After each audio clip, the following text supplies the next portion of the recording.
Okay, I need to tell you something, and this story still makes me cringe when I think about it.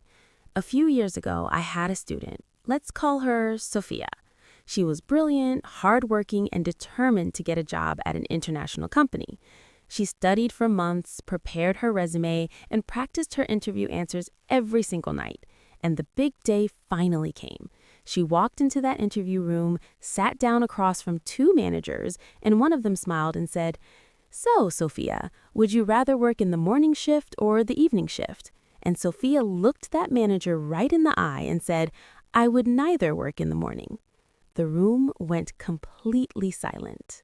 Oh no. Oh no, no, no.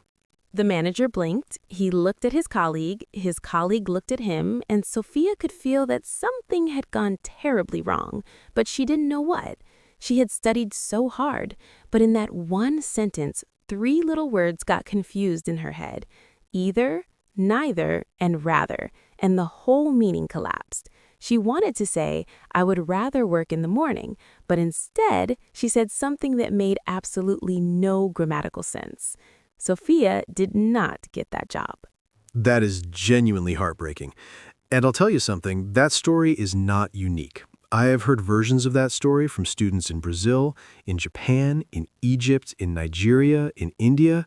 These are smart, capable people who just never had anyone sit down with them and clearly explain the difference between these three words.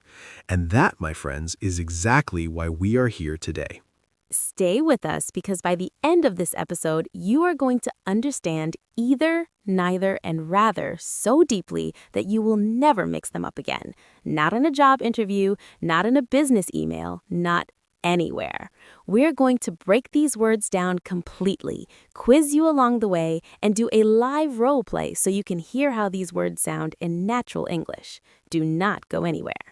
Welcome, welcome, welcome to English Unlocked, the podcast where we take the confusing parts of the English language, we shake them up, we turn them upside down, we examine every angle, and then we hand them back to you in a way that actually makes sense. I am Alex, and I am absolutely thrilled to be here with you today. And I am Mary. And whether you're listening to us from a small town in Mexico, or a big city in South Korea, or a village in West Africa, or an apartment in Eastern Europe, I want you to know something. We see you. We know how hard you are working, and we are so incredibly proud of you for showing up today to keep learning. That means everything. Absolutely. Here's a quick preview of today's episode. We are going to deep dive into either, then tackle neither, then cover rather, which is where a lot of the confusion lives. Then we compare all three side by side, do a real-life role play, and give you a homework challenge. It's going to be a fantastic ride. But before we dive into the teaching, I want to take just one moment to say something that I think every ESL learner needs to hear. Can I do that, Alex? Please, the floor is yours. Thank you. Here's what I want to say. Grammar is not just about rules. Grammar is about power. When you use English correctly, doors open. Every word you learn today, every rule that clicks inside your brain, that is not just grammar. That is freedom. That is possibility. That is a door swinging open. Beautifully said, Mary. Beautifully said. All right, let us get into it. Segment 1, the word either. Now, I want you to think of either like a menu at a restaurant. You sit down, the waiter comes over, and he says, "Would you like pizza or pasta?" You have two options in front of you, two choices. That is exactly what either is about. Either is a word we use when we're talking about two options, two possibilities, two choices. It connects them. It puts them side by side and says, here are your two roads. Pick one. I love that analogy. The menu analogy is perfect, and the most common and important structure using either is either or. Let me say that again slowly. Either or. You use this structure to present two options. The pattern looks like this: either plus option 1 plus or plus option 2. For example, you can either call me or send me an email. Two choices: call or email. Either connects them. Here's another one. Either you study now or you will fail the exam. Strong, right? It gives a clear choice with a consequence. Right, and here's what makes either so useful. It works in positive sentences. This is super important because we're going to compare it with neither in just a moment, and that's where a lot of learners get mixed up. Remember, either lives in positive sentences. It simply presents options. More examples. Either the red shirt or the blue shirt will look great on you. We can go to either the park or the beach. See how in every single one of those sentences we're choosing between two things, and neither, see what I did there, neither of the options is bad or negative. Sneaky, Alex, very sneaky. Now let's talk about where ESL learners commonly go wrong with either. Mistake number 1, using either with more than two options. Remember, either is always about exactly two things. You cannot say either A, B, or C. If you have three options, just use or by itself. Mistake number 2, confusing either with both. Either means one or the other, not both at the same time. So if I say you can use either hand, I mean one hand, your left or your right, not both. Mistake number 3, very common, is using either in a negative sentence when you should use neither. We'll explain this fully in the next segment, so just hold on to that thought. All right, quiz time. This is your mini quiz moment. I want you to mentally answer this. Just think about it in your head. Here's the sentence, and I want you to choose the right word. Ready? You can take blank the bus or the train to get to the airport. Either or neither. Think about it. 3 seconds. Okay, the answer is either. You can take either the bus or the train to get to the airport.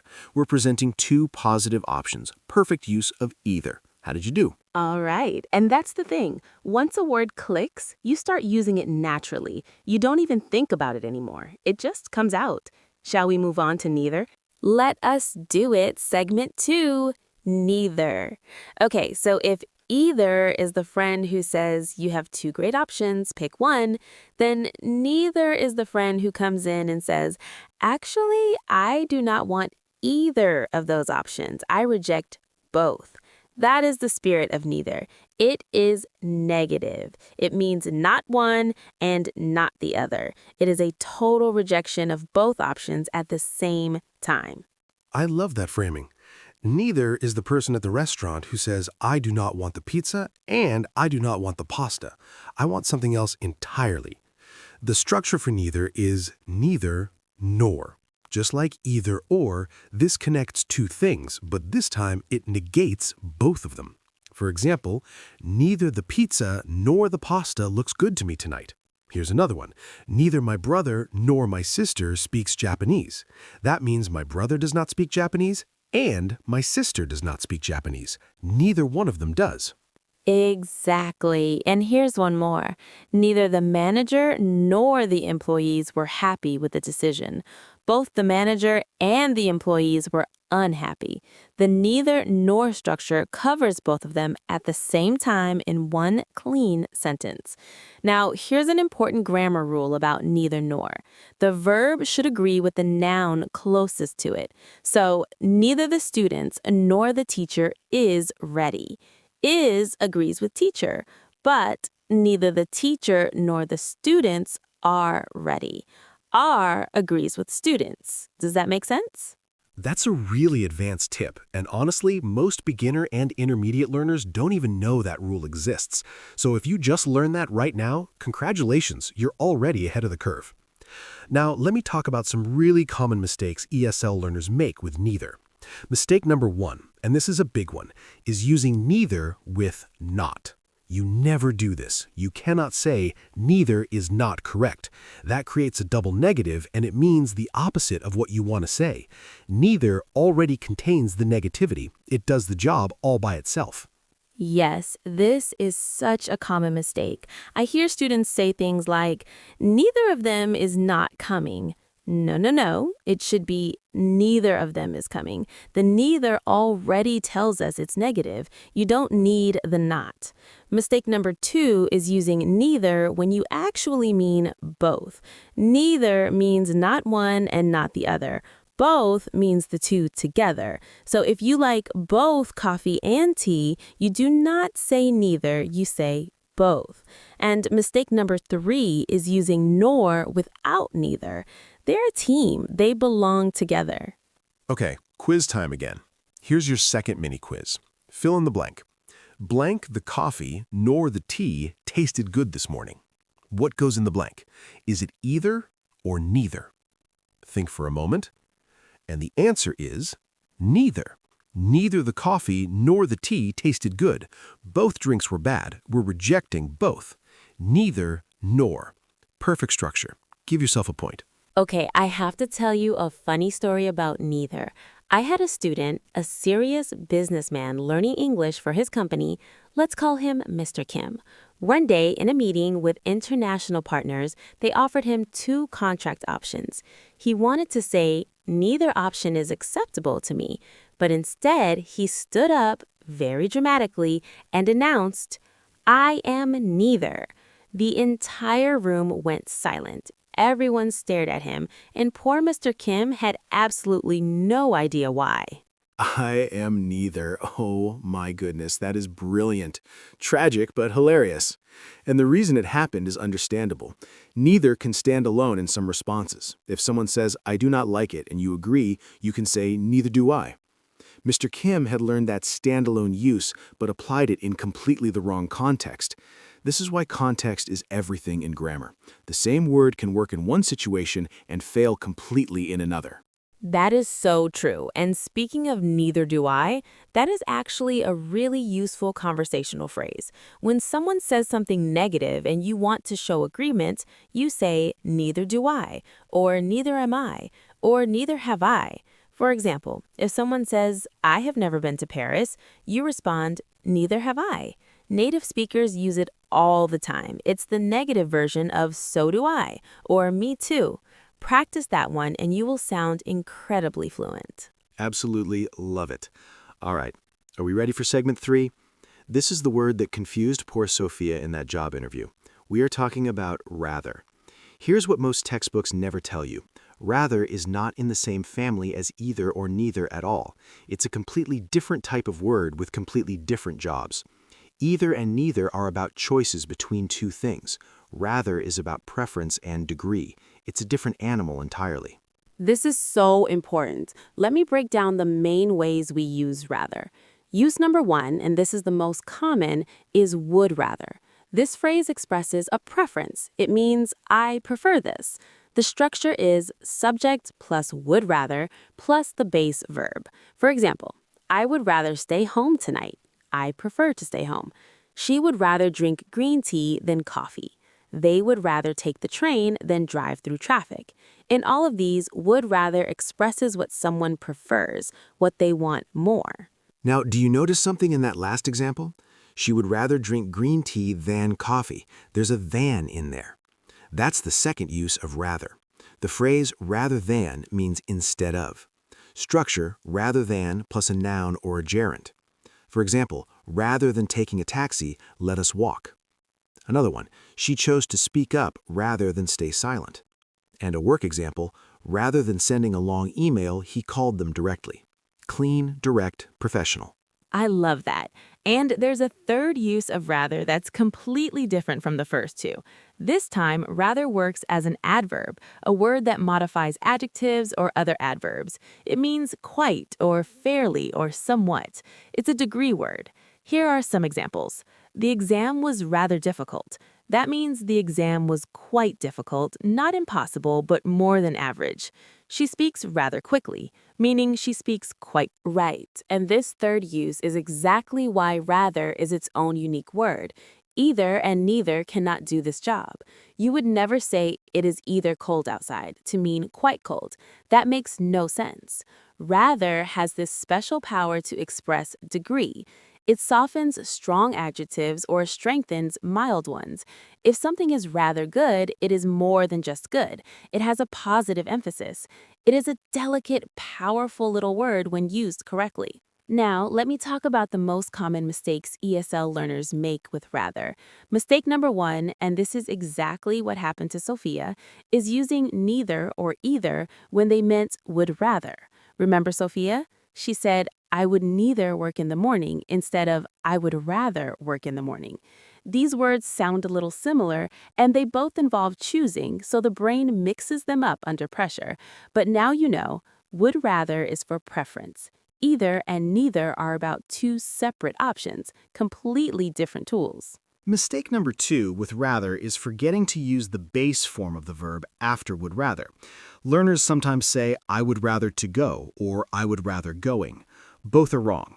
After would rather, you use the base verb, no to, no ing, so it is simply, I would rather go. She would rather stay, they would rather leave. No extras, just the clean base verb. Mistake number 3 is using rather than with a to in front of the verb.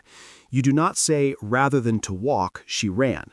You say rather than walk, she ran, or rather than walking, she ran. Both are acceptable, but never to walk after rather than. Brilliant. Now, mini quiz number 3. Here we go. Which sentence is correct? Sentence A, he would rather to stay at home. Sentence B, he would rather stay at home.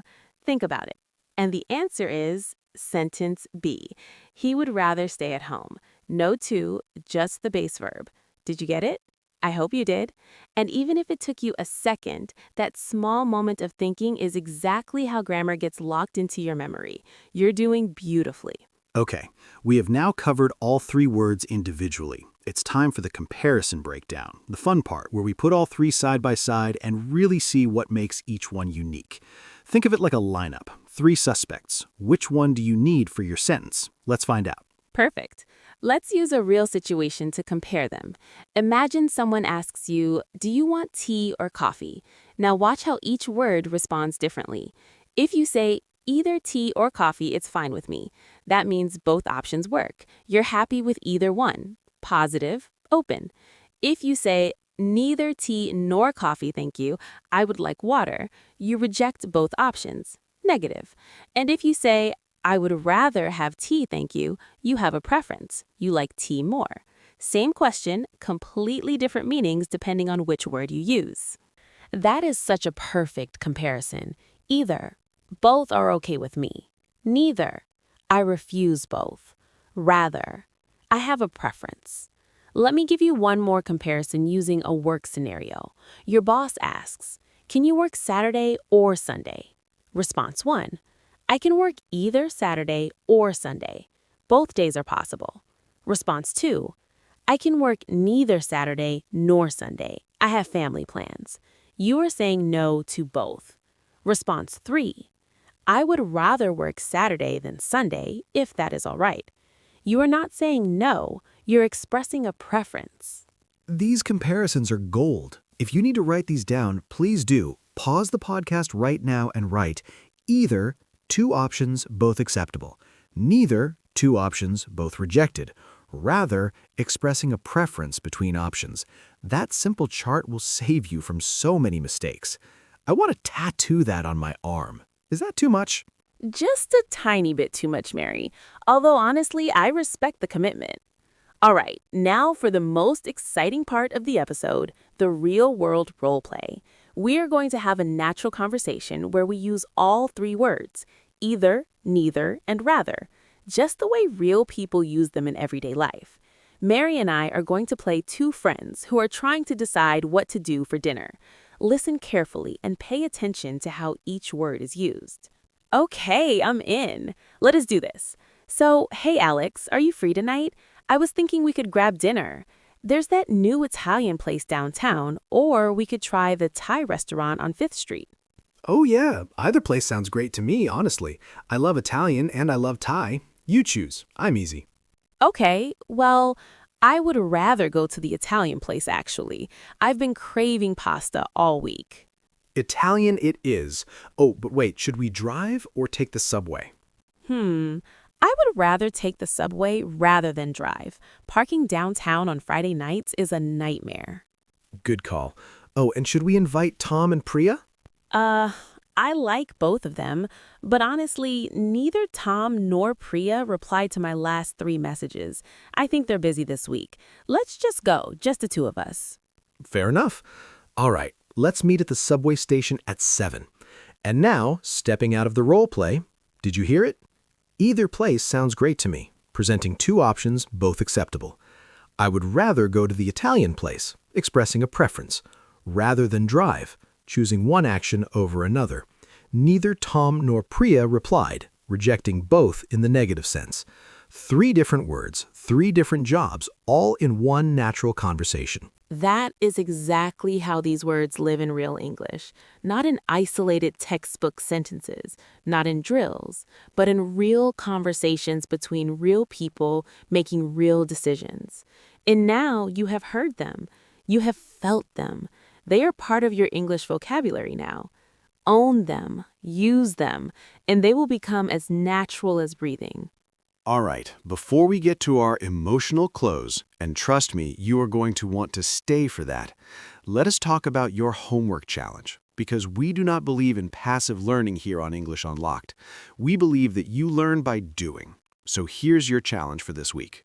Your challenge is to write 3 sentences, 1 using either, 1 using neither, and 1 using would rather or rather than. Make them personal. Write about your own life and choices, not textbook examples. For instance, I would rather live in the city than the countryside. Either my sister or my mom will come to visit next month. Neither my boss nor my colleagues know about my English podcast habit. Something real, something true, something that means something to you. And share them with us. Post them in the comments wherever you are listening or watching. We read every single comment, every single one, and we will give you feedback. We will correct mistakes. We will celebrate the ones that are perfect. You are not alone in this journey. You have a community here, and we would rather, see what I did there? We would rather have you practice imperfectly than stay silent perfectly. Done is better than perfect, every time. And now, I want to close today's episode with something from my heart. Learning a new language as an adult is one of the bravest things a human being can do. You're not just learning vocabulary and grammar, you're rebuilding yourself, constructing a new version of who you are in a different code, a different rhythm. There are days when you feel like you are 5 years old again, fumbling for simple words. There are days when the wrong sentence comes out and your heart sinks. I know that feeling. My students know it, and maybe you know it too. Every single learner knows that feeling. But here's what I want you to hold on to on those hard days. That discomfort, that is not failure. That is growth wearing an uncomfortable disguise. Every mistake you make, every either in the wrong place, every neither without a nor, every would rather to go instead of would rather grow, is a stepping stone, not a stumbling block. Sophia did not give up after that interview. She came back, worked harder, and 3 months later walked into another interview. When they asked about her shift preference, she looked the interviewer in the eye and said, "Clear as a bell. I would rather work the morning shift, as I tend to be most productive early in the day." She got the job. Oh, wow, she got the job. She got the job. And I tell you this because Sophia is you. Every single person listening to this podcast right now is Sophia, the person who could have given up but chose to keep going. Instead of scrolling through social media on your commute, you pressed play on an English podcast. That choice matters. That choice is building something. Day by day, word by word, lesson by lesson, you are building a version of yourself that can walk into any room in this world and be understood. And that version of you is magnificent. Mary, I think you just made half our listeners cry. That was genuinely beautiful. Every word you learn is a brick, and brick by brick, you are building something incredible. Let me do a quick recap of today. 1. Either. 2 options, both acceptable, with either or. 2. Neither. 2 options, both rejected, with neither nor. 3. Rather. Express preference with would rather, show comparison with rather than, or use as a degree word meaning quite. 3 different words, 3 different tools, all now in your toolbox. If you loved this episode, please share it with a friend who is learning English. And if something clicked for the first time, leave us a comment and tell us. We genuinely love hearing from you. Every message gives us energy to keep going. We make this podcast for you, only for you. And remember your homework. 3 sentences. Either, neither, and rather. Personal, real, meaningful. Drop them in the comments. We will be there reading and cheering you on. This has been English Unlocked. I am Alex, and I would rather do this every single day than any other job in the world. And I am Mary, and neither rain nor storm nor bad grammar day will ever stop us from showing up here for you. Keep going, keep speaking, keep being brave. We will see you in the next episode. Goodbye for now, and remember, every lesson is a step forward, and every step forward is a victory. Take care, everyone, and go nail that job interview. We believe in you. Bye.